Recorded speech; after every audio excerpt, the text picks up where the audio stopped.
It's the fourth day since I was hospitalized after a car accident. My daughter, Karen, visits me almost every day after school. Hey, Karen, did you tell your dad about me? Yeah, I told him. Hasn't he come to see you yet? Despite his wife being in the hospital, my husband Matt hasn't visited me even once. I felt a bit sad about his indifference. 2 days later, it was when Karen came to visit me during her school break. How awful. You had an accident, didn't you? Suddenly, my best friend Julia walked into the hospital room. But I hadn't told Julia about the accident. So how did she know? Oh, you came with him. Matt peeked from behind Julia. I need to talk to you. Without any concern for my well-being, Matt continued with his own story. I'm marrying Julia. So, let's get divorced.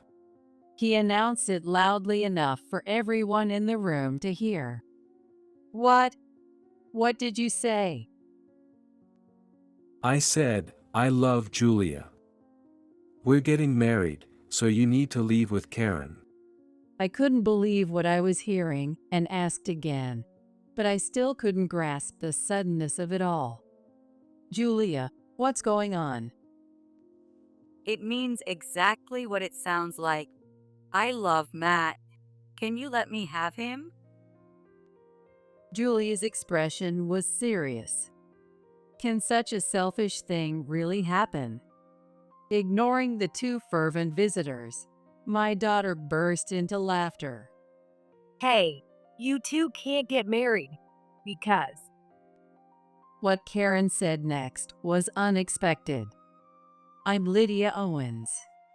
In between work and house chores, I enjoy watching a bit of complicated romantic TV series.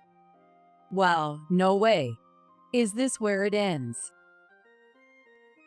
Every time the TV series takes a turn, I find myself talking to the screen, even though I'm watching alone. I live with my husband and our daughter, and we have a good relationship with my in-laws who live nearby. We have a harmonious relationship. Unlike the dramatic stories I watch, my life is ordinary and uneventful. Because my daily life doesn't change much, I sometimes wish to dive into the TV series world. My husband Matt is very cheerful and better at sports than studying. He's truly a presence akin to a mood maker. Since he loves being lively and fun, he was always surrounded by people when he was younger. To someone like me, who was relatively quiet and studious, he seemed like a dazzling presence, and I was attracted to him. However, I've come to realize that it's hard to change the beliefs formed in youth.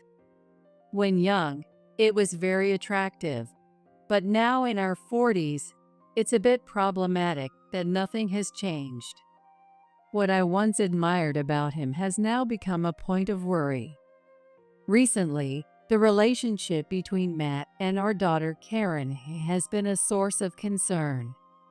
Karen prefers quiet activities over hanging out with friends. She doesn't dress flashy and excels in her studies, always ranking among the top in her high school. Matt, who hated studying more than anything, couldn't understand Karen, who diligently hit the books. It would be fine if he just thought that way, but he couldn't help imposing his views on her. You're always holed up in your room studying, but a girl doesn't need to study to get by. If you have time to waste on studying, why not work on being more charming? He would say things like this loudly enough for Karen to hear while she was trying to study. Dad, not many people think that way anymore. If I don't study, I can't do the job I want. Whether I study or not is my choice, so let me be. Despite Karen's objections, Matt always had something to say when he saw her studying. Hey Matt, Could you stop interrupting Karen when she's trying to study? It's great that she's so dedicated. I didn't need to study to make friends or get a job. Playing with friends is more fun, and you'll have no regrets. Matt was so wrapped up in his own past joys that he wouldn't listen to reason. Karen was getting fed up with how often Matt would intrude. Mom, how long is Dad going to keep saying those things? I can't concentrate even when I want to study. I'm sorry. I keep telling him not to bother you while you're studying. No matter how many times I tell him studying is important, he won't listen. As a result, Matt and Karen clashed more often, and I had to play mediator each time. Matt's impositions didn't stop with Karen herself. Can you believe it? Karen is trying to go to college. A girl like her doesn't need to study. Even in front of his own parents, Matt stuck to his outdated views and couldn't stop complaining about Karen. Stop saying things like that just because she's a girl. Nowadays, it doesn't matter if you're a girl or a boy. Before you criticize others, maybe you should go back and study yourself. His parents, Robert and Emily, couldn't stand seeing their granddaughter put down and reprimanded Matt for his behavior. When even his parents criticized his views, Matt would sulk. Why is everyone against me? On the days when Robert and Emily scolded him, his complaints would worsen, and he'd stop talking to Karen and me for a while. One day, on my way back from shopping, something happened. Hey, is that you, Lydia? It's been so long. Do you remember me? Julia, do you live around here now? The person who called out to me was my best friend, Julia, who had moved out of state after middle school graduation.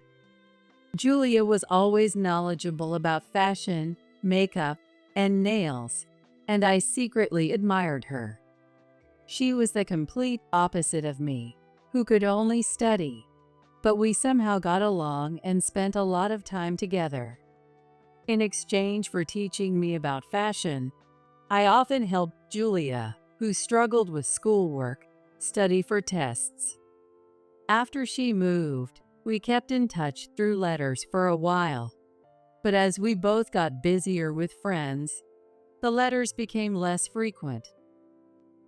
We had become quite distant, so it was a really long-awaited reunion. So, I got married and had a kid over there, but a lot happened, and now I'm back here. Oh, I see. That must have been tough. Yeah, my husband cheated on me. Oh, by the way, can I come over to your place sometime? I'd love to catch up. Of course, come over. I'd love to chat. And so Julia and I reconnected, and our families started to interact. Matt and Julia, having similar personalities, got along well and quickly became close. Whenever Julia visited, they would have lively conversations, as if they had always been friends. Julia's daughter was around the same age as Karen, and, like Julia, was very fashion conscious. Every time Julia and her daughter came over, Karen would try to be friendly, but they didn't seem to get along well. She told me, "It's unbelievable that you're not into fashion or dating." And she said my face and clothes are plain. She's a bit younger than me, but she makes me feel looked down on. Karen seemed frustrated and would quietly vent to me after they left. Everyone's different, so it doesn't matter what you do. Don't worry about it. I think you're great just the way you are. I tried to comfort her, but Julia's daughter kept bothering Karen every time they met. A while after reconnecting with Julia, the distance between Matt and Julia had noticeably shortened. Julia's daughter was very attached to Matt, and Matt seemed to enjoy it too. Julia's having trouble with a light not working in her house. I'll go check it out this weekend. It must be tough for her as a single mom. I should help her out whenever I can. Matt, feeling sorry for her single-parent situation, started going over to Julia's house to help out more often. Julia didn't show any hesitation in accepting his help. Really, Matt can do anything, and he's so reliable and quick. I'll keep asking for his help. Julia praised and flattered Matt right in front of me. Matt, enjoying the attention, wasn't entirely displeased. As a result, Matt started mentioning Julia more often and became more engrossed in her. Julia, who used to come over frequently, started visiting less often, while Matt began spending more time away from home. Dad, don't you think you're going over to Julia's too much lately? Does she really need that much help? I don't think Julia is completely helpless. Single mothers have a lot on their plate. If I don't help her, who will? Both Karen and I were growing increasingly frustrated with Matt, who seemed more concerned with Julia's household than our own. I subtly mentioned our dissatisfaction to Matt, but he didn't change his behavior at all. When he went to Julia's house 3 days in a row, Karen and I couldn't just let it slide. Can you focus a bit more on our family? Julia is just a friend after all. Dad, I really don't understand what you're thinking. Matt sighed and said, I wish Julia and her daughter were my real family instead of being stuck with such dull people. I never expected to hear such words. I was too stunned to respond. My love for Matt started to fade away. After this incident, our home life grew colder. Conversations between Matt and me became minimal, just the bare necessities. Matt and Karen seemed more distant than ever. It was inevitable. As long as we could live comfortably, that was enough. With that thought, I went out shopping. When I finished and was riding my bike home, there was a sudden loud impact and the sound of brakes. When I came to, I was lying on the ground. There was a lot of commotion around me. I opened my eyes slowly, trying to understand what had happened. My bike was thrown far away, and my groceries were scattered. Oh, I was in an accident. Right after that thought, pain shot through my entire body. I could hear the ambulance sirens in the distance. Enduring the pain, I waited for the ambulance to get closer. Even during the ride to the hospital, the pain made me drift in and out of consciousness. By the time the treatment was finished and I was in my hospital room, Karen had rushed over. Mom, are you okay? Oh, Karen, I'm sorry for worrying you. They said I'll have to stay here for a while. I had broken my right leg in the accident. I'm just glad you're alive. I was so worried. I hope you get well soon. I felt bad for making Karen worry. I didn't remember much about the accident, but I was truly grateful to be alive. For now, I'll focus on getting better quickly. And so my hospital stay began. On the 4th day of my hospitalization, Karen visited me almost every day after school. However, Matt hadn't come even once. I think he knows I was in an accident and that I'm in the hospital with a broken leg. Maybe Karen didn't tell him because she didn't want to talk to him. Hey, Karen, did you tell your dad about me? Yeah, I told him. Hasn't he come to see you yet? No, not even once. But it's okay if you told him. The hospital should have contacted him too. Dad should at least visit you. We barely talked at home, but still, as his wife in the hospital, he should at least visit. I felt a bit sad about Matt's indifference. 2 days later, when Karen was visiting me during her school break, Lydia, how awful. You had an accident, didn't you? for some reason, Julia, who shouldn't have known, walked into the hospital room. While I was wondering how she knew, Matt quietly appeared behind her. So he finally came to visit, but with Julia. He must be using my hospitalization as an excuse to spend all his time with her. I didn't expect any concern from him, but I didn't think he'd bring Julia along. Oh, Julia, you came together. Then, Matt, who had been silent, spoke up. Lydia, I need to talk to you. Without any concern for me, Matt continued. I'm going to marry Julia. So, let's get divorced. Karen and I looked at each other, puzzled. What? What did you say? I thought I misheard him, so I asked again. I said, I love Julia.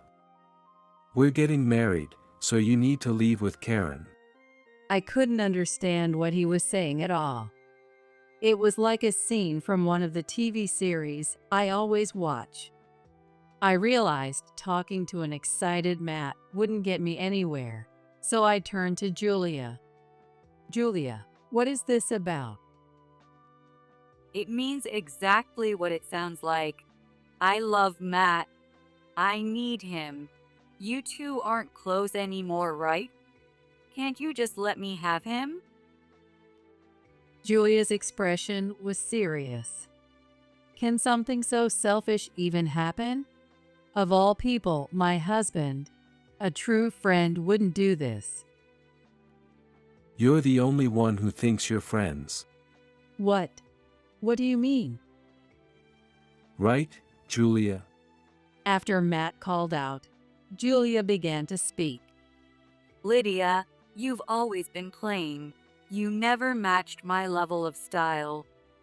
But you were smart, so I stuck around because it was convenient. Those tests back then, you really helped me out. Julia saw me only as someone useful, and I was the only one who thought we were friends. Feeling good about belittling me, Julia continued. Matt and I get along well, and he seems happier with me. I think I'm more suited for him. With a smirk, Julia whispered in my ear. And besides, he doesn't seem to have any money problems, you know. Julia was dazzled by Matt's good salary, pretending to be in need to start an affair with him. She planned to kick Karen and me out and take my place. Matt, completely taken in by her, genuinely fell for Julia. Now that I was conveniently hospitalized, they wanted to finalize the divorce while I was unable to act. Their reckless behavior made me want to sigh. I never imagined something like this would happen to me, like a scene from a TV series. Matt and Julia waited triumphantly for my surrender, while I was troubled by the two excited individuals. Karen, who had been silent until now, started laughing.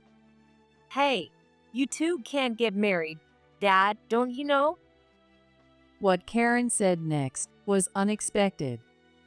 Julia, you're in the middle of a divorce because you cheated, and you're being asked for a hefty alimony. When we reconnected, Julia had said her husband cheated on her, but that was a complete lie.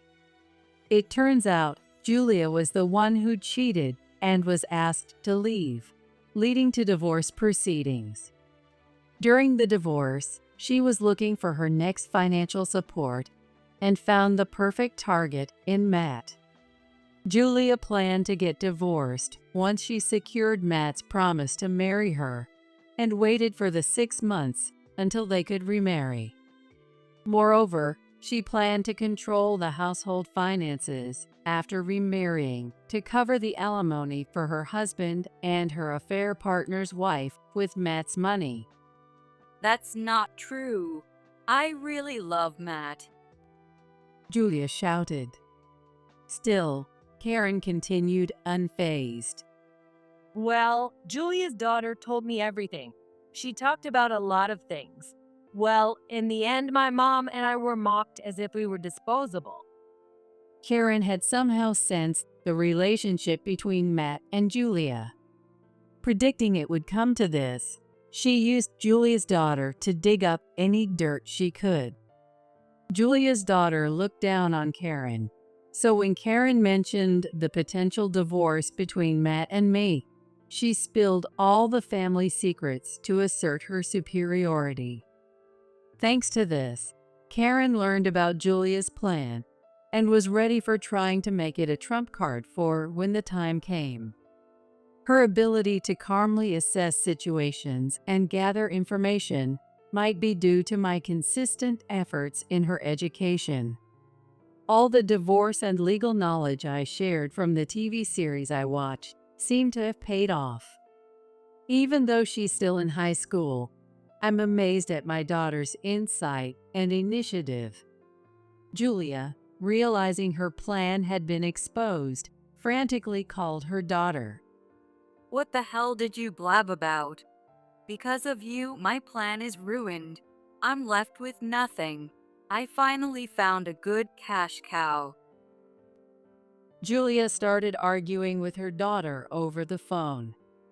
Hearing this, Matt finally realized he had been seduced for his money. Ha! He was so stunned by the sudden turn of events that he couldn't speak. It turned out Julia had targeted Matt because she thought he was rich, assuming he was the president of a company. In reality, Matt just worked at his in-laws' company, but he had acted like he was in charge to impress Julia. Matt's usual jovial and boastful nature had backfired, and all I could do was chuckle at the absurdity. Knowing Julia's entire plan and intentions, Matt panicked. I'm sorry, Lydia. Please forget what I said earlier. What words are you referring to? Karen's calm interjection left Matt flustered. I lied about wanting a divorce. I just said it in the heat of the moment. It was a lie. Matt, while slouching, is quietly observing my demeanor without saying a word. Lydia, are you listening? Yes, I can hear you clearly. Even if he was deceived, I couldn't forgive him for cheating with Julia. If Matt had used his judgment, this wouldn't have happened. Both Karen and I couldn't forgive Matt. As we remained silent, struggling for words, Matt said, But you two can't live without my income, right? A divorce would be tough. His moment of remorse quickly vanished as he threatened us, saying our life would be hard without his earnings. Matt seemed confident that Karen and I couldn't manage without him. We can manage just fine without you, Matt. We'll go ahead with the divorce as you suggested. And I'll be sure to inform Robert and Emily about this. No, please don't. I'm begging you, don't tell them. No matter what you say, what's done is done. For now, I asked him to leave and sighed deeply once I was alone in the hospital room. I wondered how the protagonist in the TV series would handle this. But deep down, I already knew my answer. First, I needed to heal my leg. A few days after that chaotic scene, I was discharged from the hospital. Thanks to rehab, I got quite good at using crutches. Even at home, I used crutches to get around, but I could manage daily life slowly but surely. Even after I was discharged, Matt kept begging me to take back the divorce. I remained silent, and Karen would blame him whenever she saw him. Matt seemed to feel increasingly uncomfortable at home and started living in a hotel. A few days later, Robert and Emily came to visit after hearing about my discharge. Lydia, it must have been tough. Are you okay? I brought these to help out a bit. Emily said, bringing pre-cooked frozen meals and showing her concern. By the way, Matt took the day off yesterday. Is he feeling unwell? Actually, Matt's been living in a hotel. The truth is. I explained to Robert and Emily the whole sequence of events, from Matt meeting Julia to their affair. So he met my old friend and had an affair, then fell in love for real. While I was in the hospital, they both came to demand a divorce and told me to leave with Karen because they wanted to live in our house. Is that true? What's he thinking? There's more to the story. I told them about Julia's ongoing divorce and alimony debts, and how she planned to marry Matt for financial support. Matt's mistake was boasting that he was the company president. Did he really say that? What a hopeless fool. But trying to abandon Lydia and Karen is something I can't forgive. We need to talk to him, Robert. Indeed, he needs a serious wake-up call. So, a few days later, we called Matt to his parents' house for a talk with me and his parents. You've been cheating, haven't you? Matt stayed silent, looking guilty. Not only that, you tried to kick Lydia and Karen out. What were you thinking? Abandoning your own wife and child is unacceptable.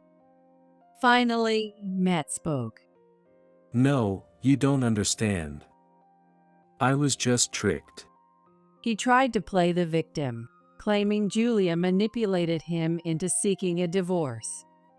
If I had known she was after my money from the start, I never would have done this.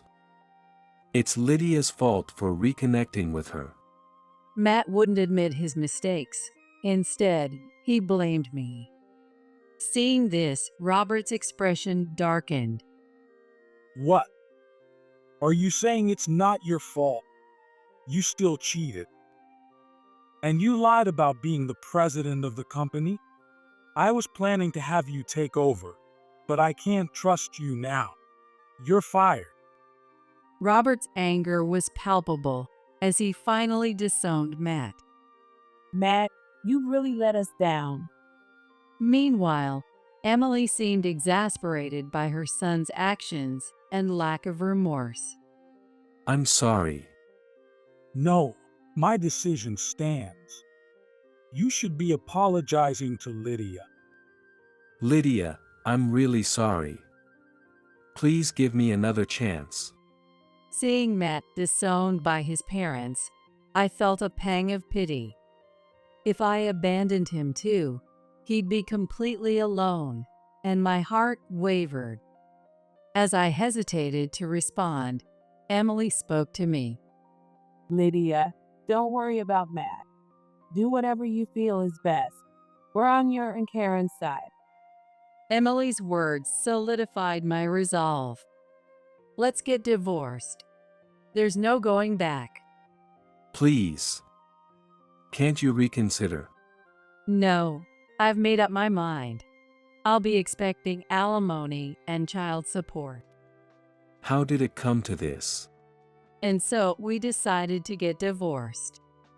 A few days later, Julia called. Hey, my husband found out about everything. Now I have even more money to pay. This is unbelievable. In the midst of her own divorce proceedings, Julia's husband found out about her affair with Matt, raising her alimony. Not only that, but Julia's husband also demanded alimony from Matt. As a result, Matt lost most of his assets to alimony and child support. The scandal involving Matt and Julia quickly spread through our small town, making it difficult for Julia to stay. She soon moved to a nearby town, but struggled to make a living on her own. Having relied on her husband and affair partners, she found it tough to live on her own income. Meanwhile, Matt started a new life alone and found a job in another town. Having often slacked off and taken advantage of the family business, he now faced a harsh reality. His new jobs didn't cater to his whims, and he kept failing. Matt, struggling with both work and personal life, turned to gambling, becoming increasingly addicted. His gambling addiction became extreme. Despite having to pay alimony and child support, he borrowed money to continue gambling. A while after the divorce, Matt called me. Sorry. I might not be able to make this month's payment. I don't have enough money, Matt said in a weak voice. I felt sorry for him, but couldn't find a way to help, struggling to find the right words. I heard that he had also called his parents recently. Dad, can you lend me some money? Just a little. I'm really in trouble. Unable to manage his growing debt, Matt sought help from me and his parents. However, not only I, but also his parents refused to help, leaving Matt at a loss. I hoped he would escape from gambling and gradually repay his debts. Hoping there was still some diligence left in Matt, I spent my days occasionally hearing news about him through the grapevine. Karen and I continued to receive support and maintain a good relationship with Matt's parents, even after the divorce. Perhaps his parents felt guilty about Matt's shortcomings. However, their kind nature allowed me to lean on their support and find comfort. Karen continued to excel in her studies and successfully got into the university she aimed for. Thanks to my income and support from Matt's parents, Karen is enjoying a fulfilling college life. With the warm support from me and Matt's parents, Karen seems set to pursue her dream of becoming a researcher